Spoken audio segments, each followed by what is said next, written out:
राजहंस वनपरिक्षेत्र अधिकारी मंचर।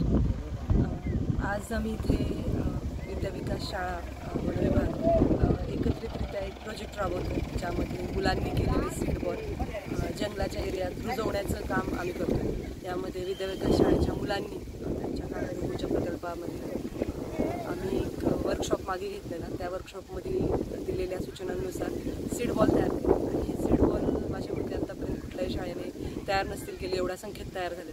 तर काउंट 13 ते 15 हजार सीड बॉलच्या मध्ये आहे। एवढे सीड बॉल या शाळांनी तयार केलेले, तर मुलांना प्रोत्साहन म्हणून ते सीड बॉल रुजवण्याचं काम जंगल एरियामध्ये आपण कसं काय करू शकतो तर ते चेक करतोय आपण। तर जंगल एरियामध्ये आता इथे ऑलरेडी एक प्लांटेशन आहे अवसारी खुर्दमध्ये, बुद्रुकमध्ये।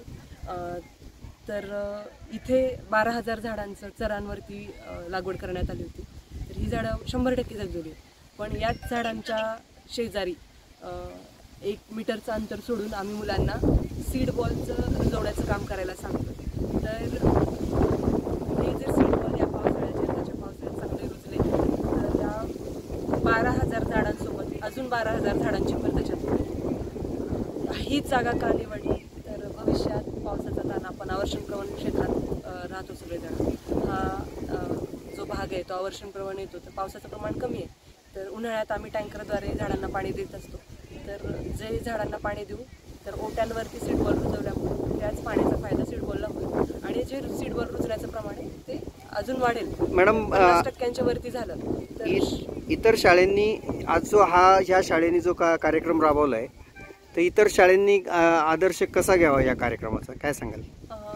विद्याविकास अवसारी बुद्रुक ह्या शाळेने जे इनिशिएटिव्ह घेतलाय तसाच इनिशिएटिव्ह जर इतर शाळांनी घेतला तर चित्र पालटायला वेळ नाही लागणार। कारण आपण एक वर्कशॉप, एक शाळा आणि 13,000 सीड बॉल हे जर समीकरण बघितलं तर इतर शाळांनी जर ते फॉलो केलं तर आपल्या मंचर वनपरिक्षेत्रामध्ये भरपूर शाळा आहेत आणि गाव आहेत। तर 51 शाळांनी जरी इनिशिएटिव्ह घेतला तर गुणिले 50 तर 10,000 गुणिले 50 तर क्वांटम विचार करू शकता, 5 लाख झाडं शाळांमार्फत लागू शकतील।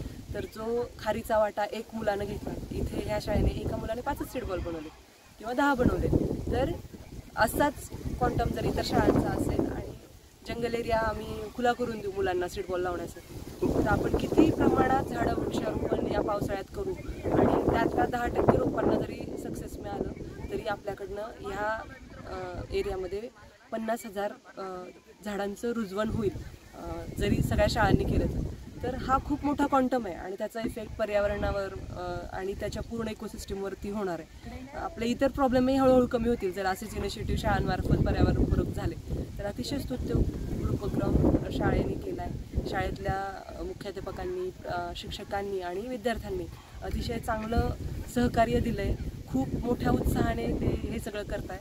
तर आजचा जो कार्यक्रम झाला मुलांनी सीड बॉल लावणे, तयार करणे आणि रुजवणे अतिशय सुंदर आणि चांगल्या आल्हाददायक वातावरणात झाला आहे। मुलांना एक पर्यावरणाविषयीची आवड यामध्ये निर्माण झाली। तर माझी आशा आहे की हा उपक्रम या शाळेने जसा आता सुरू ठेवला तसाच इथून पुढच्या वर्ष शाळा कंटिन्यू करेल आणि इतर शाळांनी त्यांचा असाच आदर्श घ्यावा आणि अनुकरण करावं आणि पर्यावरणाला हातभार